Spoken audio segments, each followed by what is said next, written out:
Okay, and looking forward, as always, to our next half of the program with Cliff High. It is probably one of the most dangerous and risky of all businesses, that being projecting and predicting and forecasting the future. But at halfpasthuman.com, Cliff High and George Ure have taken this to a very, very unusual, some would say bizarre, I would say provocative and absolutely compelling level. They have done something which we've talked about before. I'll ask Cliff to go over the basics and essentials again, which have given them a precognition profile, if you will, of the immediate and not quite so immediate future by reading the Internet. Now, I won't go into any more detail than that right now. We're going to say hello again to our friend, Cliff High. Hello, sir. How are you doing? I'm still here. All things considered, good. That's good, yes, yeah. Yes. At the homepage of halfpasthuman.com, it says Adventures in Future Viewing. And then it says... Only for entertainment, of course. That's right. Yeah. I'm getting there. Yeah. Don't panic. You have stumbled onto Half Past Human. Your mind and sanity are at risk. Flee now before it is too late. And then there's a button you can push, get me out of here now, and you're out of there. However, if you'd like to stick around and do some reading, listen to us tonight, and then perhaps, and I would encourage you to subscribe. I read the newsletters with rapt attention. It's quite unusual. So, before we get into specifics, how does the garden groweth? It does okay. Things are going well. Good. Now, just for our listeners who are new to this, and we want to bring everybody up to speed, certainly together, so they can go to halfpasthuman.com, snoop around, and if you folks want to know where we're going with all this, this is as close to assurance as you're going to get on this planet, unless you're on the inner circle of the controllers who are making it all happen. Then you'll know more than we do. But what George and Cliff have done, they have come up with a way to, I could use the word browse, but that's too casual, to survey and reconnoiter the Internet, looking for changes in words, in phrase usage, in subject and topic. On how many different venues are you probing now? Oh, well over 300,000 fora of all kinds. We mostly don't do chat rooms, and we never do email. We might capture the odd email if it's posted on a forum somewhere. Mm-hmm. But we also do the more static pages and blogs as well. And those probably are in the order of maybe 260,000. So that's a very big sweep of a very large and Wild West kind of a forum for the spoken word, and I use the term advisedly. Of course, it's all typed, but these are spoken words. Now, the theory is, and it has been proven out over how many years now? I first started noodling on the idea in 1994. I had a practical application running in 1997. Started noticing the phenomena that I had not expected then, this sort of precognition aspect of it. Bear in mind, I was trying for a commercial application to predict stock values based on emotional quantifiers. You capitalist, you? Hey, I was capitalist big at the time. What can I say? You know, I was delusional like everyone else. It was the Clinton boom era, just before the pre-planned bust of the of the current time. To my credit, I noticed some phenomena and decided, I should make some postulates about this and see if they prove out. Some of them did. In June, I believe, of 2001, I made a wild-ass prediction, pardon my language, and we posted it on George Ure's Urban Survival site, that there would be some kind of a startling change-of-life event within the next 85 days. I had my math reversed, so I thought it would be in the early part of the 85 days, and it turned out to be September 11th, in the latter part of that 85-day window. and indeed it did meet all our criteria, involved the military, seemingly an accident. We didn't have the word terrorism modeled at the time. Bear in mind, this is all sort of hand-built. But basically what we do is we read, and I use that term advisedly as well, the machine goes through and catalogs vast quantities of data. We don't care who says what to whom. What we care about is what is being said today in terms of the words being used around a particular subject and how those words differ from what was said yesterday. And these, again, are not people who are typing in predictions. So I want you all to understand that. These are people talking about their gardens. These are people talking about how to fix an engine, how to scrounge a part in Uzbekistan, where to get the latest, CD from so-and-so, what kind of oil can you get in this country for Toyotas, that sort of thing. Completely random human communication. Exactly so.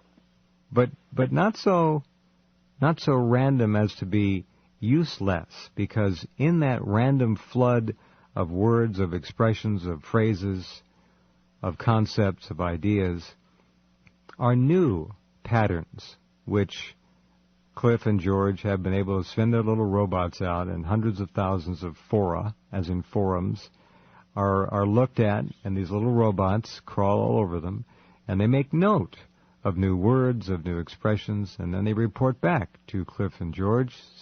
Little fellows stand at attention and report what they've done, what they've found, and out of this come trends and other things which are precognitive. What we're talking about for you sharp minds out there who have been in this field before to some degree or another, at least in terms of studying remote viewing, we're talking about the mass collective unconscious expressing things that it consciously doesn't know, i.e., it can read the future to a reasonable degree, a provocative degree, to put it mildly, and certainly something occasionally a quite shocking degree, correct? Yes, quite. Now, this is something that you would say, for you newcomers, wow, gee whiz, okay, he did say, looking in terms of making money, stocks, and all that.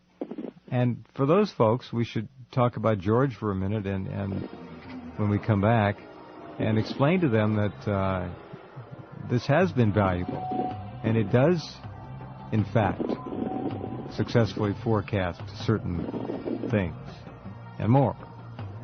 We'll do this with Cliff in just a couple minutes when we come back. HalfPastHuman.com is the website. Do visit it. Adventures in Future Viewing. And if you have a mind, subscribe and get to read what I do, which is absolutely fascinating. We'll continue in just a minute.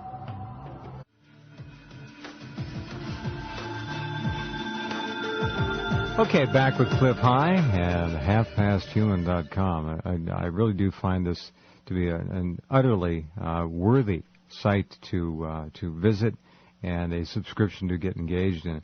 I've had the great privilege and honor of spending time on this program over the 15 years I've been on with the best of the military's remote viewers, all the greats, Stargate members. I won't name the names, there's just a lot of them, but this is, in a way, very interesting. It certainly harkens back to Dean Radin's work, the work at Princeton, the random number generators. The collective unconscious is an extremely powerful issue, and I think the controllers would rather not have us become too aware of that.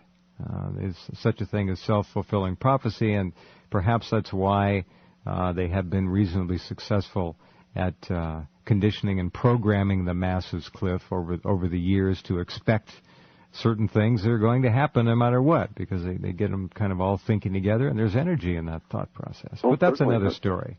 Yeah, no question about that. In fact, we even have evidence in which we entitled memering that they're using the stream, if you will, the constant spew of people out there typing everything that every random thought onto the internet, and they're intruding these seemingly disorganized patterns are emerging, though, that the powers that be are in fact trying to plant seeds, emotional seeds usually, attached to certain images. You picked that up, have you? Oh, sure. Kind of like if you will, a text subliminal, in the sense that they want to start tying and associating certain words with certain images. Well, it wouldn't surprise me. They're pretty sharp people. They know what they're doing. This is interesting. Cliff and George have also found that someone else is doing the same kind of mining on the internet consciousness, if I can use that expression. Another country, shall we say, in the Far East. Yeah, also a commercial concern of some sort, or shall we say, an organization that does not appear to be nationalistic. Beyond that, I can't be too sure as to what it actually is. I see. Very interesting. So the idea of sowing memes, is that the right word? Correct, yeah. Into the consciousness of the internet. In other words, starting, well, it's like a message board. You start a topic string, whatever. You plant these things all over the place, and disinformation, certainly, or a desired outcome kind of a meme that is put out there, and they're watching, I guess, to see how people... It can be a little bit more subtle than that, but a lot more powerful, because what we've encountered are situations where, for instance, let's say that there's going to be some kind of a political announcement, and you know that in advance it's going to come on a Thursday. And you get up that morning and you go and look at your favorite forum, and you notice that there's a few people writing starting threads that go to the idea of, my sister wants to marry a black man. Should I intrude on this? That kind of a thought, right, where they're starting to associate sexual connotations with racial connotations and bring up certain emotional body reactions. And they want you to have this body reaction before that news breaks, whatever it may be. So that they're starting to associate this particular subject matter through a learned body response with the news that comes on out later that day. I kid you not. These patterns are powerful and observable now. All right. You're picking them up. We've said before, not we, but collectively we on this program for many, many years, those who I consider to be very, very bright people, that the controllers have honed and fine-tuned their techniques to the extent that they're probably 10 or 20 years ahead of the average person's ability to even begin to wrap their mind around how much in control this whole game is. We have certainly knowledge of supercomputer modeling and all of that. They know pretty much what to expect from the public, how far they can go when they introduce something or pull something off. They can certainly plot out the actual reaction of the public at large to an event or a series of events. But to sow these things they're being sown into the subconscious, and then they're propagating therein, and that's extraordinary. Yeah. You look at some of those threads, and you see that by 8:30 in the morning on the Pacific Coast time, there might be 100+ people that have gotten themselves involved in this. And this is only in one forum, and there's hundreds of thousands of these. Amazing. Well, they don't miss a trick, do they? No, they don't. We've got a friend, George and I have a friend who's in the astro-econ business. That is the way in which you make money off of the astrology of the day. This is Robert Hitt, and he has this particular theory, which we've paraphrased as energy's got to go somewhere. And so it's kind of a situation where we think what they're attempting to do is, through their memering, is to engineer emotional reactions en masse for particular population control, maybe mind control for that particular day, that week, etc. It's very difficult to start getting into intent, which is the answering of the question, is why would someone go to this trouble? But we do notice the design patterns are existent in the evidence. Design patterns, folks. Excuse me, I'm sorry. Design patterns. These are I want to say intentional. These are done with intent. These design patterns, these memes are put out there trying to influence the mass subconscious. This is wild stuff. It's a little scary. Yeah, first time I saw it, I was quite disturbed. And then I